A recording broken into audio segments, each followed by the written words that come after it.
greatest of all teachers and giver of love, hope, faith, and wisdom, look upon your children, the teachers, learners, parents, guardians, and out-of-school youth and adults.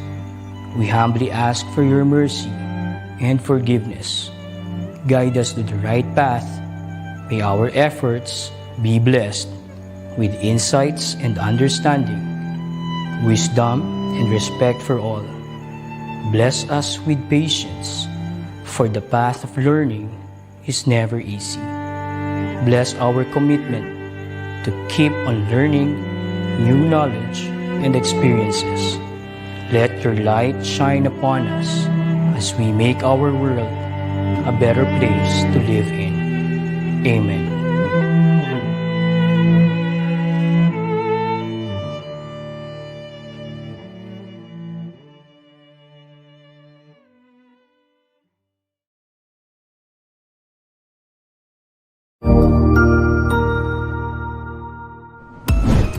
DepEd Vision. We dream of Filipinos who passionately love their country and whose values and competencies enable them to realize their full potential and contribute meaningfully to building the nation.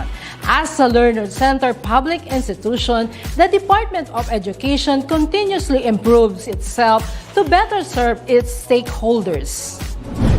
DepEd mission: to protect and promote the right of every Filipino to quality, equitable, culture-based, and complete basic education where students learn in a child-friendly, gender-sensitive, safe, and motivating environment.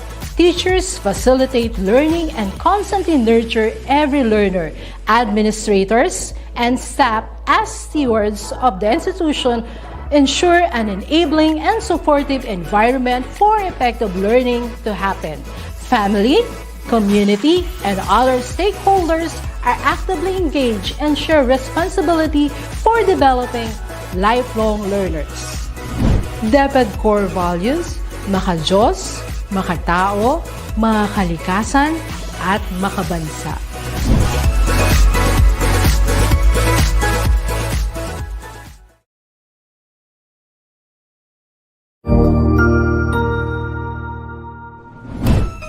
Isang masayang pagbati na may ngiti sa aking mga labi. Naghahanap ba kayo ng makakatuwang sa pagre-review ng inyong anak? Meron yan sa DepEd. Ang ETUlay online tutorial ay libre at handog ng ating kagawaran sa pangunguna ng OUA ICTS EdTech. Ito ay isang proyektong makatutulong sa mga mag-aaral, katuwang ang mga magulang o kasama sa kani-kanilang tahanan para masagutan at maunawaan ang mga modules. Hangad din ng programang ETUlay ang matulungan ang ating mga guro sa kanilang mga blended learning classes. Ang ating ETUlay ay mula kinder hanggang senior high school. Bukod sa academics, meron din tayong mga special programs gaya ng All is Wellness, Reading and Math Remediation, Storytelling, Mommy Tech Talks, Classes sa Gramatika, Speech Class, Financial Literacy, at marami pang iba. Pinalawig din ng ETUlay ang ating Alive program para sa mga mag-aaral mula grade 1 hanggang grade 3. Gayon din ay mayroon tayong ALS program at SPED tutorials na makasisigurong makakamit ng lahat ang inclusive education. May SPED hotline na rin para sa inyong mga katanungan patungkol sa special education. Kaya, subaybayan mula Lunes hanggang Biyernes, mula 9:00 ng umaga hanggang 7:00 ng gabi ang ating ETUlay. Sa ating pagtutulungan, maiaangat natin ang bawat isa. Ating itutulay ang pagkatuto upang di mapigil ang pag-aaral ng kabataang Pilipino. Itulay natin ito, sulong edukalidad.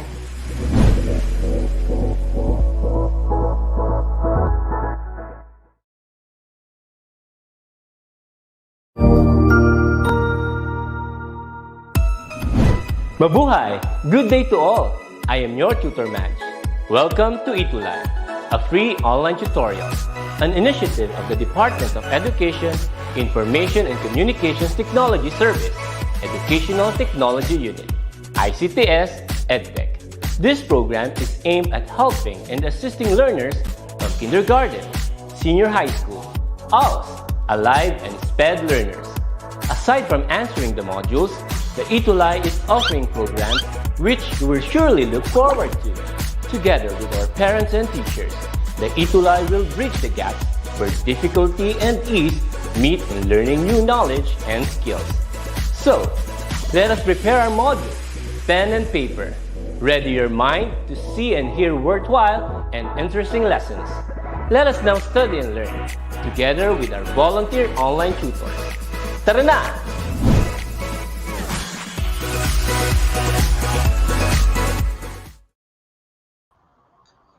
Hello, quarantines! Ayan, magandang umaga. Ayan, finally, nandito na ang inyong mga tutors sa PE9. I am Tutor A. Let's just wait for my co-tutor. Ayan, finally, kahit bumabagyo, nilaban niya ang koneksyon.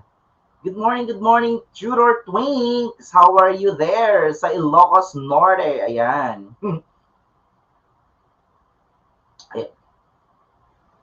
Ayan, medyo intindihin natin ng aking co-tutor kasi medyo bumabagyo ata sa Ilocos Norte ngayon. Malakas ang ulan. So, today is Tuesday, October 12, Quarter 1, Week 5, ETUlay Level Up. Ayan. Baka mamaya-maya papasok yung si Ma'am Twinkie, ang aking co-tutor sa PE9 para makita nyo na rin. Okay, so thank you so much, Ma'am Merly and Ma'am Faye for assisting. And before we start our session, let me just read some of the comments here sa Facebook live chat. Ayan. Good morning, Ma'am Jezeline Nunez Fernando from Pataw National High School. Wow, from Cagayan. Ingat po kayo dyan, Ma'am. Also with Glenn Narciso, ito yung mga estudyante from P9 Unisan. Irene. Hello, good morning. Good morning. Good morning po. Good morning sa lahat. Ayan, okay din po kahit bumabagyo. Fight lang ng fight, laban lang po tayo. So, ayan po. Kumusta din, Tutor Aldrich? Okay naman dito here in Cavite. Medyo madilim-dilim, makulikulimlim naman. Baka pwede mong batiin yung school mo, Ma'am Twinkie, bago tayo magsimula. Shout out mo ng very, very light lang. Ayan, meron din dito si Diane Ancheta, West District, Doña Magdalena H, Gafud High School, 9 Aris. So, good morning to all grade 9 students, teachers, parents, and those who are watching us today. Ayan, medyo bumibitaw-bitaw po ang connection ni Tutor Twinkie. Parang relasyon. Bumibitaw-bitaw, pero fight lang. Of all the challenges, diba? Kailangan lang i-fight niya, okay? Of course, andito rin si Tutor Dada, mabuhay. Share natin itong live broadcast ng ating mga klase at GZ. Tara na at matuto sa mahuhusay ninyong MAPEH tutors. Right, Tutor Chi? Yes, oo naman. Diba? Ang pinakalakas ng MAPEH naman.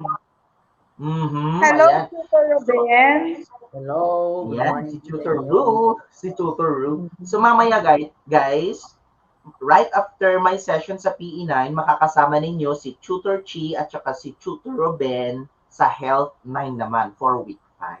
Okay? So I guess okay na tayo sa pa-shoutout.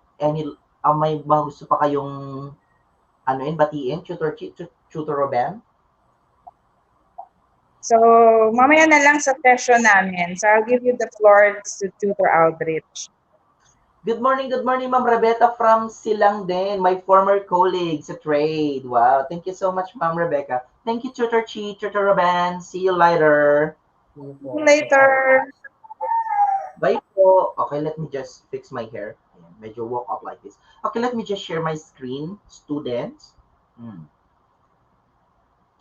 So that we can now proceed to our topic. Topic. So good morning sa lahat ng mga nakaantabay, sa lahat ng mga nandito ngayon. Thank you so much for joining us today. Today is October 12. Hold on. Baka malobat tayo, mahirap na. May I present my presentation? So, since we are on week 5, okay, thank you so much, ETUlay. So, physical education 9, first aid for injuries and emergencies in sport settings. Okay, from the title itself, medyo itatackle ko ng konti about first aid and to some injuries na nararanasan na ating mga officials. Okay? And then, so thank you so much, Pivot for a Learner's Material, for having this module that somehow we used for our live tutorial. And of course, if you have different modules used on your region, okay lang din naman kasi itong pivot module naman ay parang similar din sa nilalaman ng inyong module sa inyong region.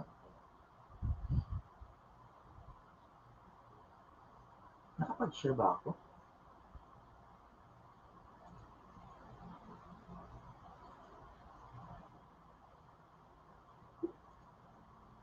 Okay, let me just share pala. Hindi ko pala nakapag-share. It's a clone, it's a clone.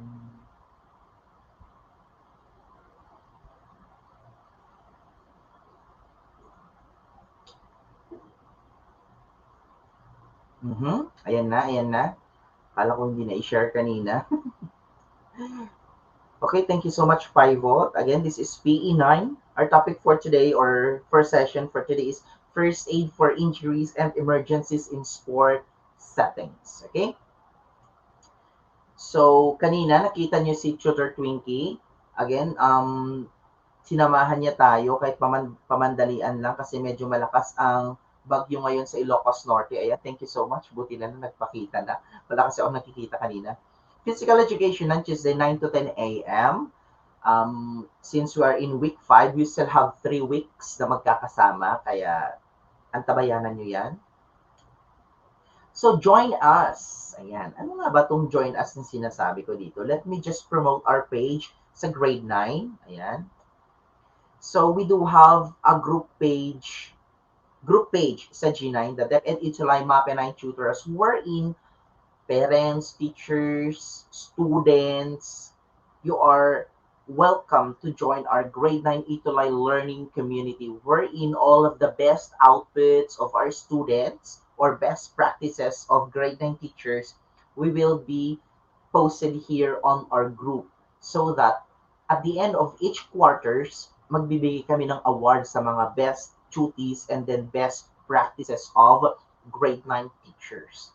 So with that, please do join this group, grade 9 ETUlay learning community. And if you do have questions with regards to some of our topics, at least we acknowledge those questions so that by our next session, we will include those questions into our session. Okay? So, join na! Arat na! Vloggerist. Okay, thank you so much mga nandito ngayon. Thank you so much for sending your love and support. Next.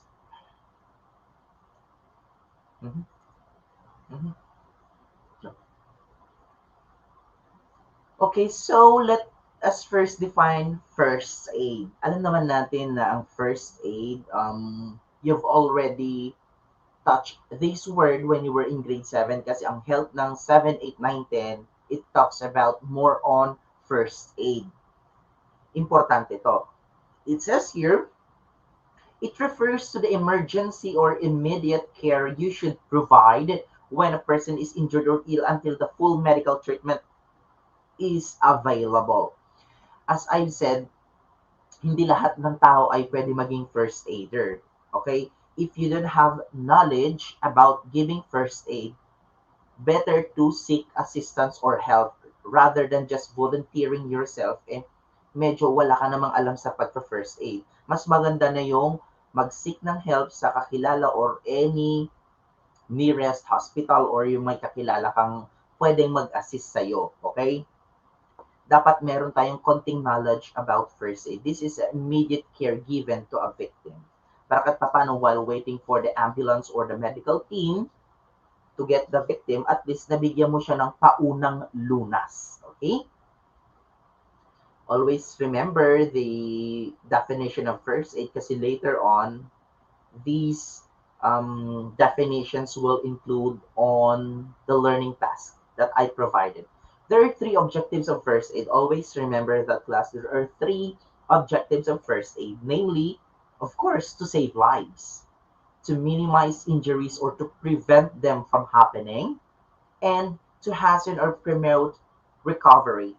For example, to save lives, na may nakita kang, for example, nabangga, sorry for my term, patnubay ng magulang kasi I will be presenting some photos here na medyo grabe, kaya patnubay ng magulang ang kailangan.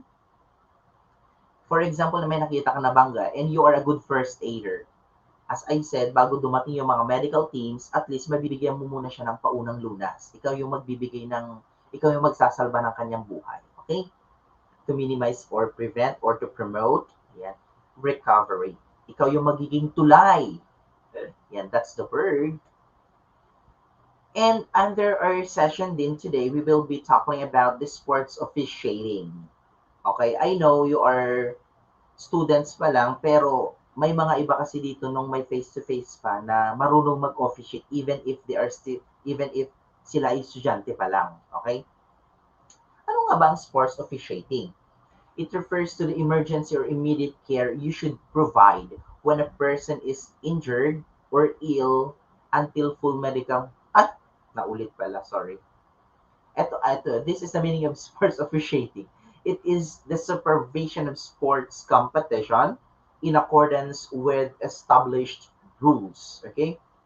Just like playing specific sports in basketball, di ba? Hindi ka naman basta-basta mag-shoot lang or to earn points, but you should follow rules. Okay? Madami tayong mga technical terms or mga referees hand signals dyan, mga violations. Sports officials play a major role in the success of sports competitions.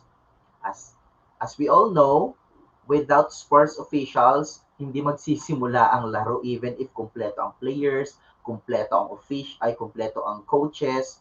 Kung walang officials, walang magdidirect, walang magmamanage sa laro, hindi magsisimula ang laro. Always remember the importance of sports officials. Okay? Good morning, Rachel Arquioza Orenia, Cabanatuan East District. Thank you so much po. From G9 Avocado, KNHS, Jimely Enrique. Thank you so much. Good morning, Mary Satam. Good morning po. Good morning. Thank you so much for joining us today. Austria, Cariza 9 Manga. Ayan, from Kaong National. Wow, mga Silang Cavite. Thank you so much. Okay, from Kaong. Wow, nakikita ko lahat na dito mga from Kaong National High School. Thank you. Sending you love and kisses. Thus, even if they are the officials, nakakaranas din sila they are prone to injuries also.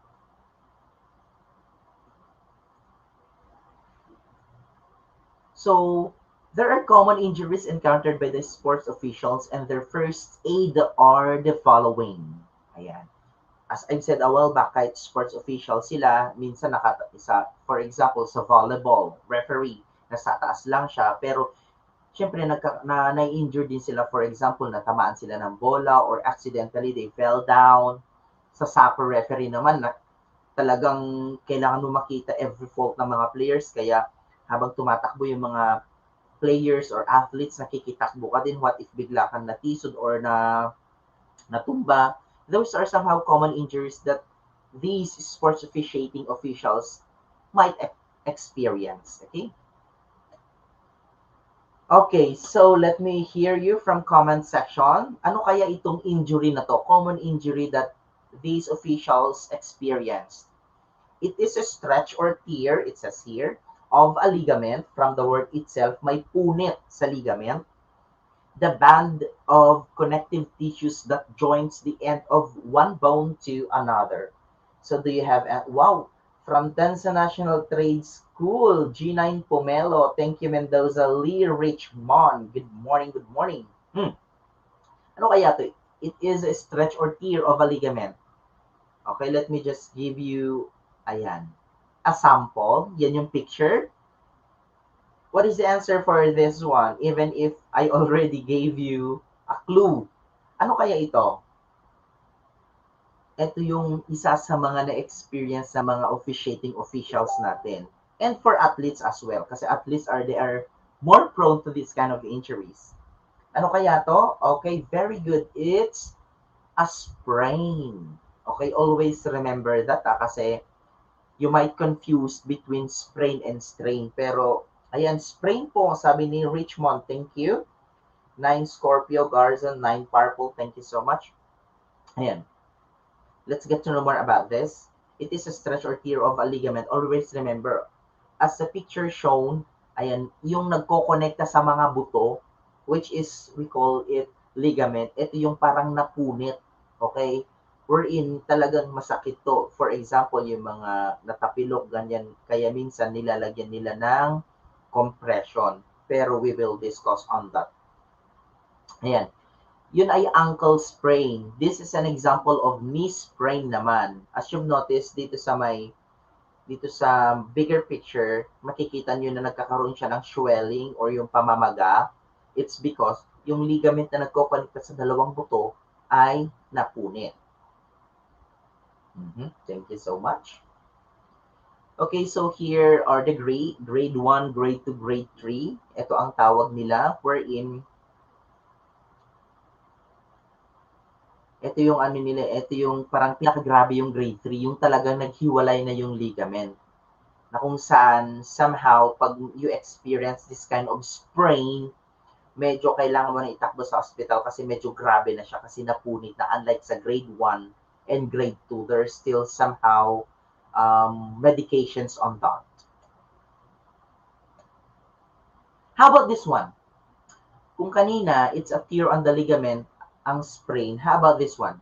It is an acute or chronic soft tissue injury that occurs to a muscle tendon.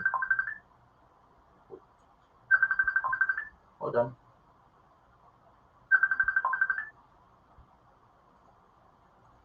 Ayan. Ano kaya to, guys?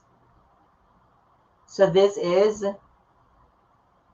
any idea?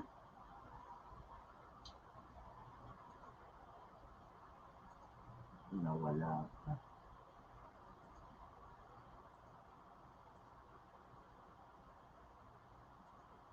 So this is, anyone? Strain, yes, very good, strain.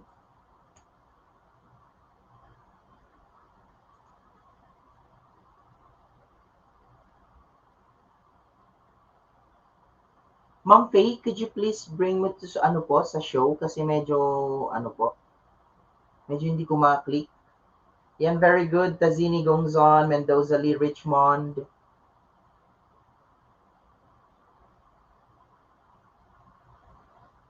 Maybe I should stop screen first. Hold on. Medyo nagkaano lang. Hello, Ma'am Twinkie. How are you today?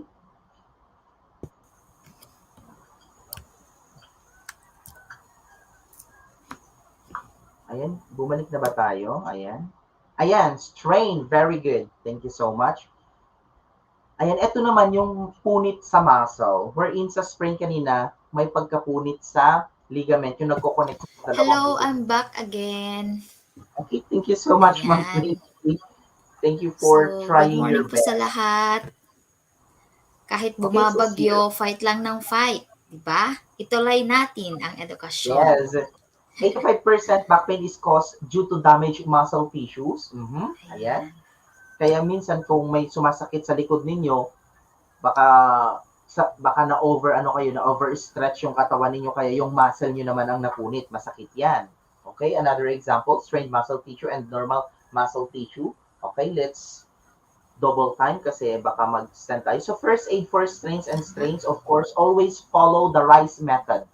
Alam niyo yung RICE method, we do have rest. Of course, if you experience strain or sprain, ipahinga mo muna yung sprain or strain affected area, and then ice, lagyan mo lang yung yellow. Kaya, what is the purpose of ice? Since yung lamig ng ice, napipigilan niya yung sakit. That's the purpose of ice. Yes, Ma'am Twings, could you please read what is C and letter E? Okay, sa letter C naman, compress. Okay, it is by wrapping an elastic bandage. O yan. So, dapat may direct pressure tayo pag nagko-compress tayo. Okay? And then we have letter E, elevate. Okay, itaas natin yung affected area para ma-regain or ang tawag dito, maka-rest yung affected area. So, that is the Very good. RICE method. Always Okay? follow that, grade 9 students. Thank you, Ma'am Twings. Next, how about this one? It's the largest joint in the body and one of the most easily injured, especially sa bones, cartilage, ligaments, and tendons. Since we presented to you strain and sprain earlier, so one example of knee injuries are eto nga kanina, yung sprain at saka strain. Tama? Ma'am, Tutor Twins? Yes. Mhm. Tama. So, could you please read, Ma'am Twings, other informations about knee injuries? Okay. Sa knee injuries naman, we have range from mild to severe. Ito Mhm. yung laging natatamaan sa mga players. Okay, the most common knee injuries include fractures around the knee, dislocation and sprain, and tears of soft tissues like ligaments. Ayan. So that is Ma'am knee Tutor Twins, injuries. since college tayo, you are prone to this kind of injuries kasi nga since you are one of the active dancers during our college days. Yes. Do you have Yes. experienced knee injuries before? Okay, knee injuries, parang hindi naman masyado sa knees, pero ang tawag dito, mga players ako sa mga knee injuries. Okay, so ang Ayan. ginagawa namin, talagang sa college days natin kasi is talagang inaalagaan natin yung health natin. So awa ng Diyos, wala naman masyadong na-experience na knee injuries. Ayan, thank you so much, Tutor Twins, for sharing your experience, a real-life experience. So, first aid for knee injuries, it says here, stop, don't, reduce the pain, and don't massage the joint. Kasi pag imamasahe mo yan, mas lalong nagkakos ng sakit. Kaya it says here, stop your activity immediately. If you experience this kind of injury, better to seek assistance, or it can also be tumigil ka muna kung ano ang gagawin mo. Okay, reduce pain, swelling internal, 15 minutes every couple of hours.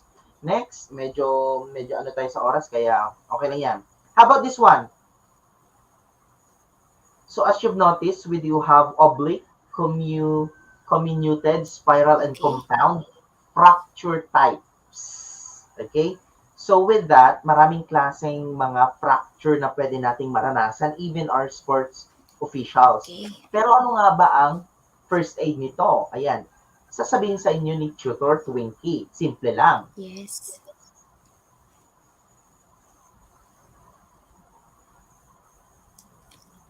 Okay, so ang una natin gagawin, let's have apply the RICE method. Natalakay na natin yan kanina, yung RICE method. And then we have to stop any bleeding. So gagabay tayo ng malinis na damit, kung ano yung mga available dyan, basta malinis, direct pressure lang natin yan para ma-stop yung bleeding. Itaas preferably na mas mataas sa heart. And then we have immobilize the injured area. Dapat stable yon. Meron dapat tayong splints or dapat hindi masyadong nagagalaw yung fractured area.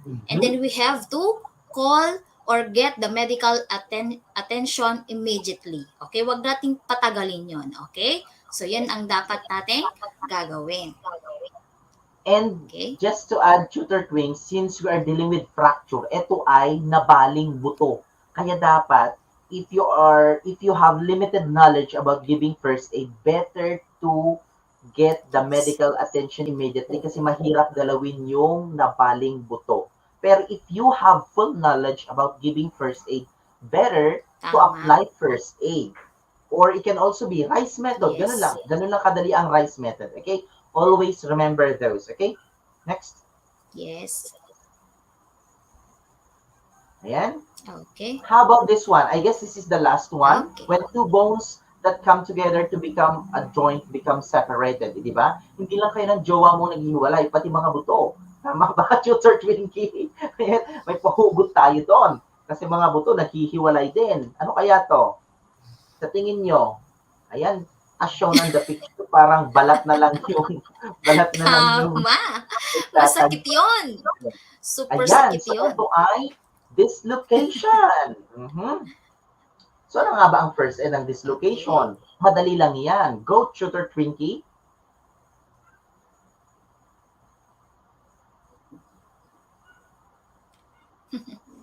So ayan ang mga Grabe, ano? first aid. Ayan. So meron tayong leave the joint alone, put an ice pack, and then use pain reliever if possible. If there's an Okay.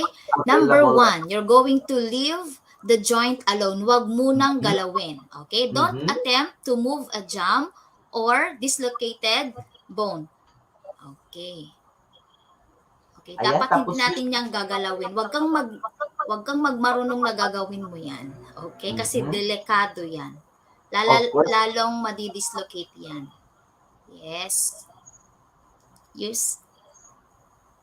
Again, always Yes. remember, ang paalala namin ni Tutor Twinkie, laging pakakatandaan na when giving first aid, kailangang maging observant muna kung ano ang una nyong gagawin. Okay, there's a primary survey and then the secondary survey na gagawin. Okay, we still have 2 minutes, Tutor Twinkie, kaya natin to. So, are you ready? So, let's have a 10-item quiz. Ayan, learning task 2. This task, somehow you can find it on your module. So, number 1, sa tingin nyo, guys, come on, wake up your minds. It is a damage from the body caused by external force. Ano kaya to? What do you think is the answer for this one? Tama, it's injury. Yes, ay sumasagot din si Tutor Twinkie sa chat. Thank you so much, Ma'am Twinkie. Ayan. How about number Yes. 2? Tutor Twinkie, what do you think is the answer for number 2? Just the answer na lang, Ma'am Twinks. Sa tingin mo, ano kaya ang sagot sa number 2? Number 2 is, of course, first aid. Ayan, ayan. How about number 3? Which of the following is not an objective of first aid? Ano nga bang hindi? Ayan. Injury. Thank you so much. Thank you. Yan. Letter B, to make use of the contents of the first aid kit. Ayan. Go, Tutor Twinkie, number 4. Sa tingin mo, ano kaya ang sagot nito? Medyo delayed lang sa live. Yan, number 4 kaya. Tutor Twinkie, what do you think? Okay, rice method. Ayan happens when two bones comes together from a joint First. become separated. Ito yung naghihiwalay kanina. So it's dislocation, letter D. Thank you so much. Wow. And then number 5, it is a twist or tear on the muscle. Ano kaya to? Always remember that iba yung tear on the ligament sa tear on the muscle. It's strain. When we are dealing with characterized by stretch or tear on the ligament, it's sprain. Very good.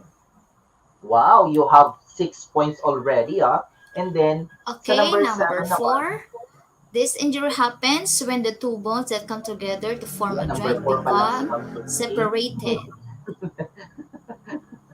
Okay, Number ayun, 7 na tayo separated dito. daw. Yung masakit yan. Ayan, number 7 tayo. Quick one time or from repeated stress to the bone over time, it's fracture. And then number 8, ano ang madalas na i-injure when we are dealing with kasi siya tong minsan nandun yung bigat natin. So it's knee injury.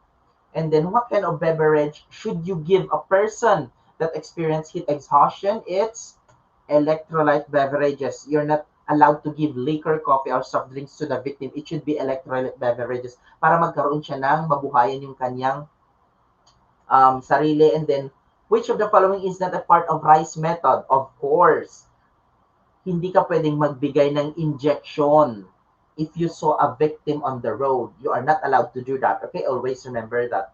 Good job, students. Good job, good job. You have now 10 points already to your learning task. So always follow us every Tuesday, 9 to 10 a.m., music arts, and then P and health. So thank you so much, Ma'am Nulet, Tutor Fed, Tutor Dada, Tutor Joe, and yours truly, Tutor A and Tutor Twinkie. And then next with me ay sina Tutor Chi and Tutor Ruben. Thank you so much, and then see you next week. Tutor Twinkie, thank you so much for joining me today.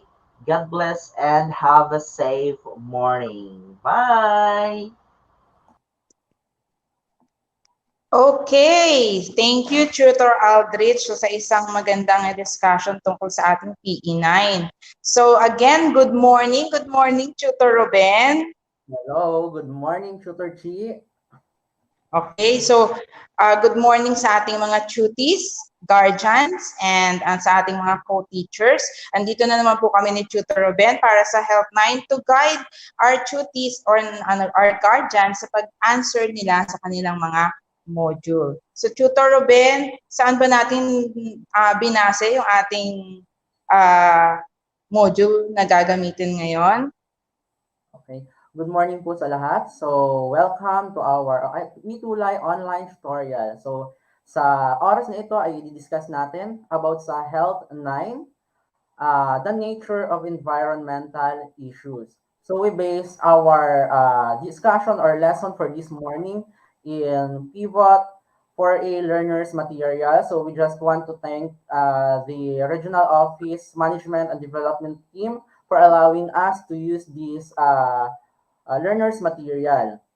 So let me read the objectives of our lesson for this morning. At the end of this lesson, the learners are expected to, number 1, identify the different environmental health issues, discuss the nature of environmental health issues, and demonstrate awareness of nature in different environmental health. So Tutor Chi, last week, we discussed about the environmental health and community health. So we defined the community health as the concern about health of every individuals within the community, and the environmental health we defined also the focuses on the different aspects surrounding the environment. So, meron tayong iniwan sa kanilang question last meeting. Sabi natin doon, what is your ideal community? Sabi natin doon, kung meron kang ideal girlfriend or boyfriend, syempre meron kang ideal community. So, meron tayong binigay sa kanilang dalawang picture letter A and picture letter B. So, ano ang pipiliin nila dyan? So, alam ko nakapagpili na sila dyan ng kanilang ideal community based dyan sa dalawang picture, sa letter A and letter B. At sa tingin ko, yung napili nila dyan, Tutor T. Tutor Ruben, naalala ko yan, no? Yan yung iniwan mong question sa ating mga tutees. At parang as far as I can remember, maraming nagsabi, mas gusto nila yung letter B. Ayun. Yun ba ang ideal community? Oo naman, Tutor Chi. Kahit sino naman dyan ang papipiliin, syempre yan ang ideal community nila, yung letter B. So, paano nila makakamit or mararanasan yung ganyang community? So, ano nga ba yung mga dapat nilang gawin? Ano ba ang dapat nilang sundin sa pang-araw-araw nilang ginagawa? So, ngayon, bago tayo magtungo sa ating new lesson or new discussion for this morning, we will have an activity. So, can you guess the hidden word or phrase Directions for this activity is guess the hidden word or phrase by reciting out loud the sound like that word or phrase. So yun, huhulaan lang nila kung ano yung mabubuo nilang word or phrase doon sa binigay nating mga words. So sample, eto, first, tutor chief. Ayan. Sige. Tingnan natin kung ano. So, mga tuties, guardians, we're asking you to participate. So, eto na po yung ating first word. So, ang gagawin nila, Tutor Ruben, tama ba ako?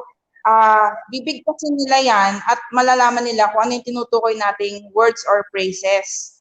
Sound Yes, like Tutor ng Chi. nakasulat Yes. dyan. Okay. Since ang topic natin ngayong tutor chi ngayong umaga is about the environmental issue. So, anong environmental issue kaya yung mabubuo natin dito sa word na to? So, oil, air, ocean. So, tingnan natin dito sa ating comment section. Shout out kay Casey Passion Ignacio from Diamond SRNV National High School from San Antonio, Iligan, Isabela. Wow. So, narinig talaga tayo sa... Okay, so Chutis, ano kaya ang sagot natin? So, oil, air, ocean. Meron din ba tayong clue na picture niyan, Tutor Ruben?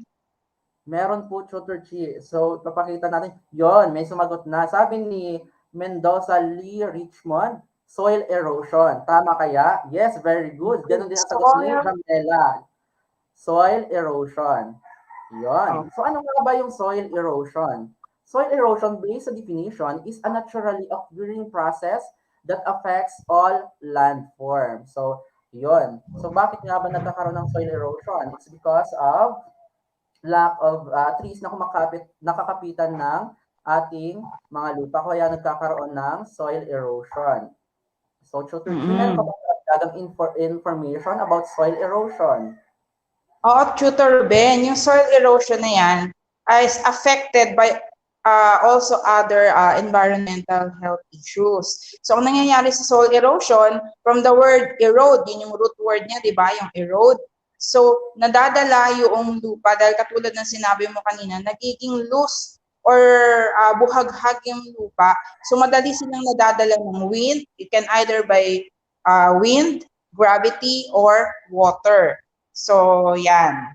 So, yan ating soil erosion. So, nakita natin doon kanina sa picture natin.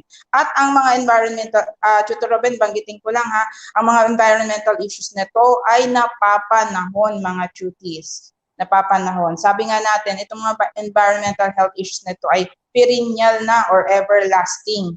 Minana pa natin sa ating mga ninuno at hanggang ngayon ay nag-i-exist ang mga issues na to. Ano yung kasunod nating word, Tutor Robin? Okay, Tutor Chi, ito naman yung next word natin or pollution. So ano naman kayang environmental issue ito sa tingin niyo, Tutor? Ano kaya yun? Hintayin natin ang ating mga tuties, ang ating mga participants, kung mahuhulaan nila ano ba yung kasunod nating environmental issue. So sounds alike yan siya, no?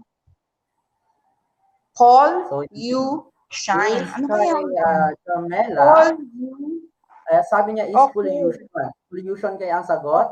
Very good. Jamela, the answer is pollution. So, ano naman kaya yung pollution? Ano naman kaya yung definition ng pollution? Pollution, the presence of harmful substances in the environment. So, we have different kinds of pollution. Meron tayong water pollution, air pollution, noise pollution. So, yung mga pollution na yun ay dala sa atin ng epekto ng mga harmful substances in the environment. Di ba, Tutor Chi?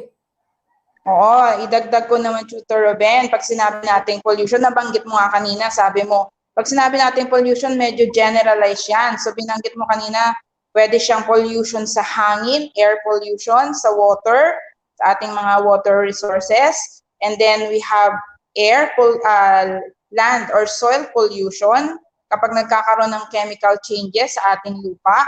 And of course, isama na natin, Tutor Ruben, yung noise pollution, di ba?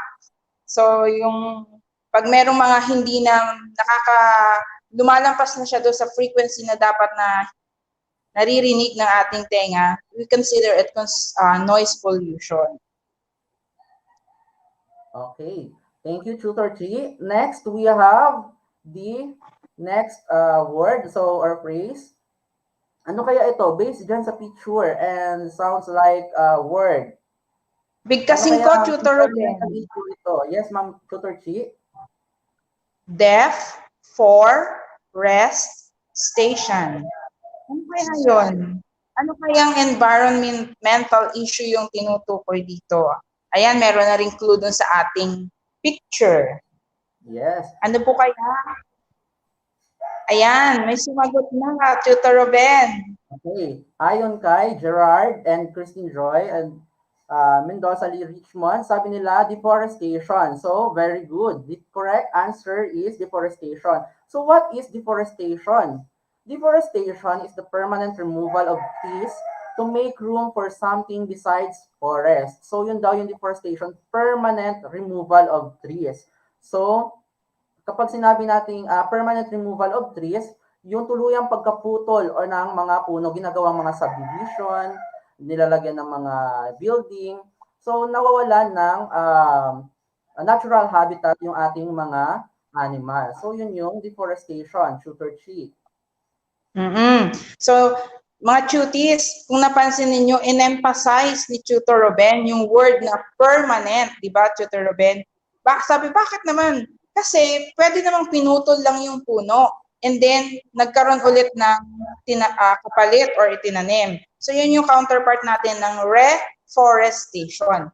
Pero, bakit mas devastating ang effect ng deforestation? Kasi nga dun sa word na permanent removal of trees. So, mga participants, cuties, kaya po natin sinabing ang deforestation ay permanent, wala na talagang chance na mataniman mo pa ulit ng puno or ng kapalit na puno yung mga naputol na puno. Dahil nga katulad sinabi ni Tutor Ruben, ito yung mga lugar na pinutol ng puno para gawing industrial park or kaya naman ay gawing housing projects. So malabo talaga na siya ay magkaroon ng kapalit. That's why ina-emphasize namin yung permanent removal of trees. Ayun. Thank you, Tutor Chi, for that informative And next, we have aim, proper, waste, disposal. So, ano kayang environmental issue naman itong next natin na to? Okay, mga cuties, ano kaya yan, no? Parang medyo mahaba, no? Tutor Ruben, aim, proper, waste, disposal. Ano kaya yung sounds alike niya na word na isa ring environmental issue? Yes. Ano kaya Tayo yan? natin ang mga sagot ng ating cuties. So, shout out kay Princess Athena, watching and learning from Luis P. Gomez Diamantina National High School, Kabatuan East District. So, may sumagot na si Jamila ulit. Sabi niya, improper waste disposal. Ganun din si Mendoza Lee Richmond. So, tama kaya ang kanilang answer. So, tingnan natin. Very good. The correct answer is improper waste disposal. So, yan. So, the definition of improper waste disposal is the disposal of waste in a way that has negative consequences for the environment. So, ano nga ba talaga yung improper waste disposal, Tutor Chi? Okay, from the word improper, di ba? Babalik tayo, Tutor Ruben, sa English. So, yung root word dyan ay proper.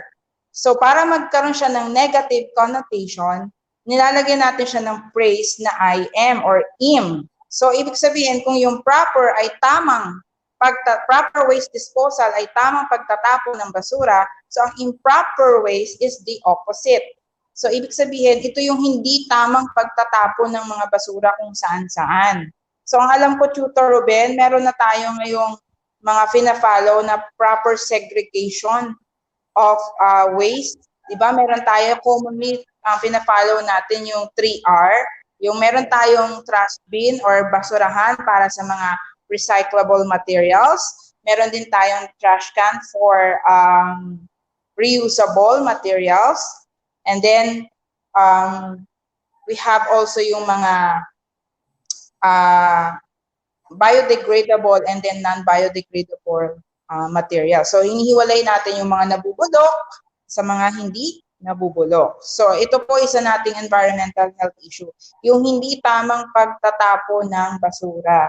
So pinagsasama-sama na lang natin yung nabubulok sa pwede pang gamitin, okay? Yung mga toxic materials, yan. Yes, Tutor Chi. And then the last one, we have the next environmental issue. Ano kaya ito, Tutor Chi? Illegal mine and in. Okay, ano kaya yan? Illegal mining. Ano kaya sounds alike niya na environmental issue na hinahanap natin? Okay, Chutis, just comment your answer. Mukhang may sumagot na. Anthony Rosas and Jamela, illegal mining. So, tingnan natin kung illegal mining nga ba yung answer. Yes, illegal mining ang correct answer. So, what is illegal mining?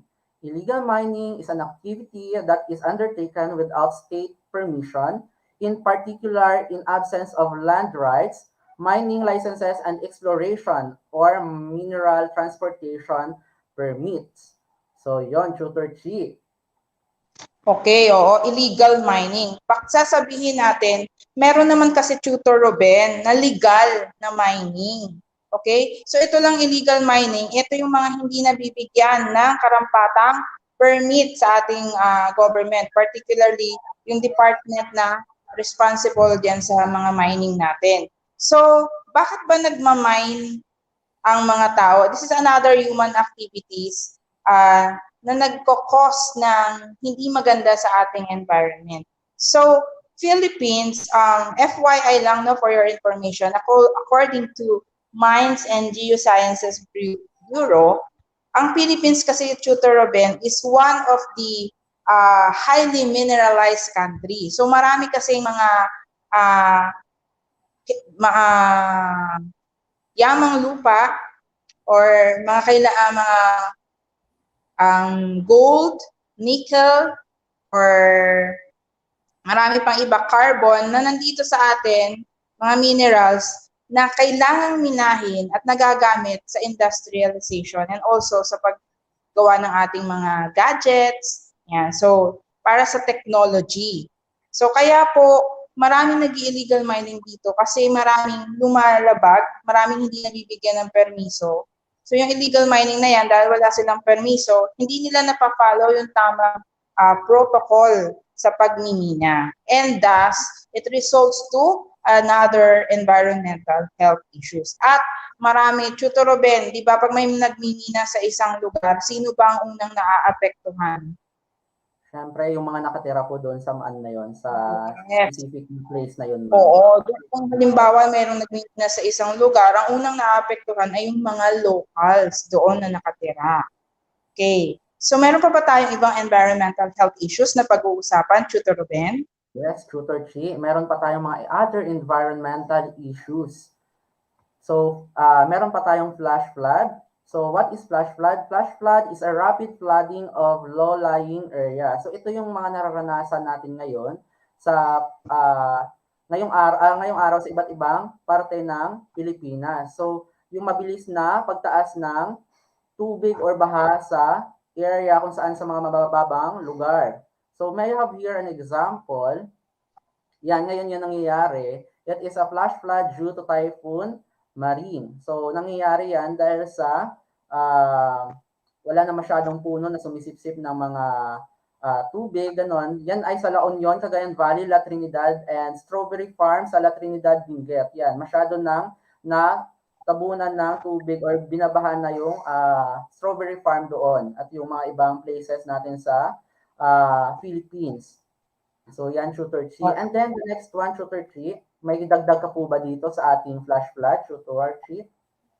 Ayun nga, mabuti na banggit mo, Tutor Ruben, kasi talagang napapanahon yan, ano, dahil ngayon si Typhoon Marine ay nananalasa doon sa northern part ng Luzon.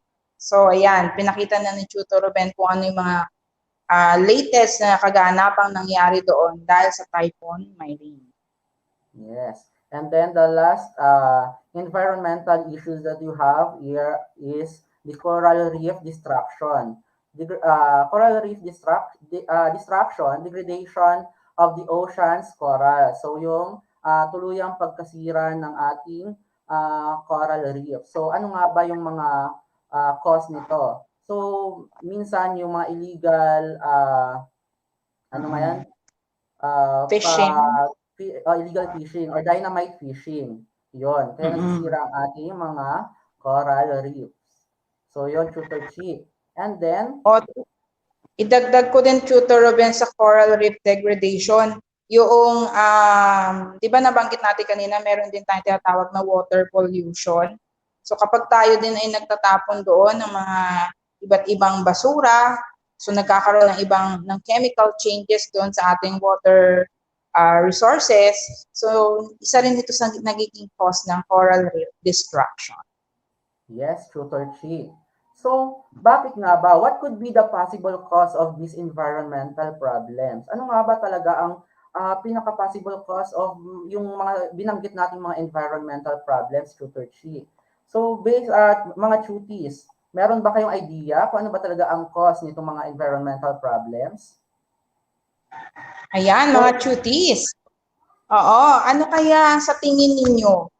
What could be the possible cause of this environmental problem? Sabi ko nga kay Tutor Ruben kanina, itong mga problema na to ay interconnected, di ba, Tutor Ruben? Yung flash flood, later on, pwede siyang mag-cause ng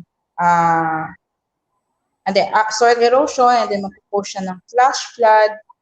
Yung deforestation, siya rin yung nagiging cause ng soil erosion, and then ng flash flood. So they are interconnected. So bakit kaya? What could be the possible cause of these environmental problems? Naisip ba natin kung ano ba talaga ang pinaka-dahilan bakit tayo merong mga environmental health issues? Okay, sabi dito, Tutor ni Claude Coronel, sabi niya, climate change. So, climate change is also a part of it, pero bakit kaya? Ano kaya talaga yung pinakapuno? Katulad ng sinabi natin kanina, bakit kailangan natin mag-illegal mining? Bakit kailangan natin putunin ang mga puno? Deforestation. Siguro, Sabi ni Mendoza. Okay. Yes, Tutor Ruben?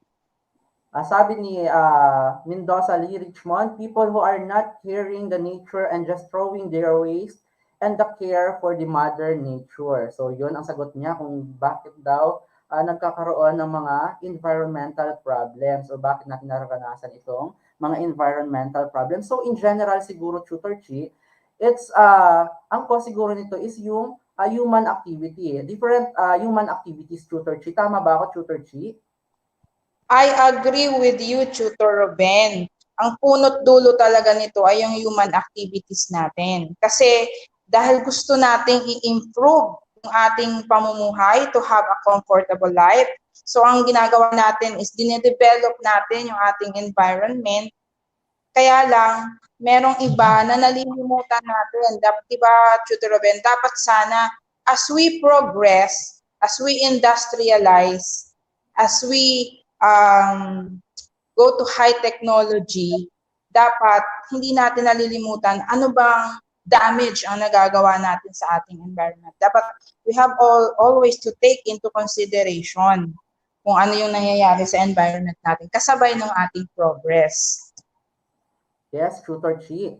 So, I have here another question. Given this perennial environmental health issues, is there something you can do about it as a student? Pag sinabi natin perennial, pangmatagalang environmental health issues or everlasting, walang hanggan na environmental health issues. So if your answer is yes, kung may magagawa ka, just comment a heart reaction, and if your answer is no, just comment this emoji, sad emoji. So truth is, comment your answer kung may magagawa ka as a student. Ayan, mukhang Tutor Ruben, nakikita ko, pinapaulan na nila tayo ng heart. So, ibig sabihin, sa bawat isa sa kanila ay masasabi nilang may magagawa ang bawat isa sa atin Yes, to Tutor G. solve these environmental health issues. Yes, kahit sa simpleng mga gawain lang nila sa araw-araw, makakatulong sila. And may iiwan kaming question dito for our next discussion. So can you think of a way, big or small, on how you can help to prevent or manage these environmental health issues? Yan, pag-isipan nyo yan, cuties. Kasi meron ka bang magagawa na paraan, maliit man or malaki, para tulungan to prevent or manage these environmental health issues. So sasagutin natin yan sa pagbabalik natin next week or next discussion. So bago tayo matapos or bago tayo tapos dito sa ating tutorial this morning, we have here a learning task, 5-item multiple choice. Read the statements carefully and choose the best answer that corresponds to these statements. Pabilisan na lang tayo, cuties. Number 1, which activity is useful and will help save our planet? Letter A, dumping garbage everywhere. Letter B, killing wildlife animals in the forest. Letter C, planting trees in appropriate vacant areas. And letter D, turning on the lights and leaving them on after using. So what is your answer, cuties? So I think your answer here is letter Tutor Chi. Yes. Planting trees in appropriate vacant areas. Yes. Okay, very good. Number 2. Yan, sabi ng ating mga cuties ay letter C ang kanilang sagot din. And number 2, what is the effect of global warming in the planet? Letter A, more trees will grow in hot areas. Letter B, melting of ice caps in some places in the world. Letter C, growing more plants, trees, and different kinds of animals. Letter D, making the planet explode that will make the earth inhabitable. Okay, what's your answer, cuties? Nakikita ko, ang sagot nila ay? Okay, their answer is letter B. Very good. Number 3. So sa number 3, Tutor Chi, which is the ultimate sink of all natural and man-made pollutants? Letter A, river. Letter B, ocean. Letter C, soil. And letter D, all of the above. Ano nga ba yung answer dito, Tutor Chi, sa number 3? So, banggitin ko lang, Tutor Robin, type nila yung number and then letter ng kanilang corresponding answer para malaman natin kung yung bang binibigay nilang sagot ay tama doon sa number na tinatanong natin. So again, ang tanong mo is which is the ultimate sink of all natural and man-made pollutants. So ano ba ang tamang sagot? Okay, Tutor Chi, i-reveal na natin ang sagot dahil 1 minute na lang ang meron tayo. Okay, letter D, all of the above. So number 4, Tutor Chi, the harmful consequences of human activity in the natural world are known as A, ecosystem conflict. Letter B, environmental topics. Letter C, environmental issues. And then letter D, human intervention. So the correct answer for number 4, i-review na natin yan, is letter C, environmental issues. And then the last question that we have here is the main approach for conservation of water is letter A, planting trees. Letter B, constructing wastewater treatment plants. And letter C, A and B. So, ang sagot natin sa number 5 is letter C, A and B, Tutor Chi. So, thank you for your participation. Again, this is Tutor Ruben together with Tutor Chi. Sa ngalan po namin mga kasama, abangan niyo po sa Music and Arts, si Tutor Nolette and Tutor Feb, si Tutor Da and Tutor Johnny, and of course, Tutor Aldrich and Tutor Twinkie for PE. Ako po si Tutor Chi para sa Health 9. And ako naman po, sama si Tutor Ruben. Yes, and makita-kita po ulit tayo dito sa MAPEH 9 every Tuesday, 9 to 10 a.m., your home for arts of singing, dancing, and saving lives. See you again next week, Cuties. Thank you po. Thank you, Tutor Ruben. See you next week. See you next week, Tutor.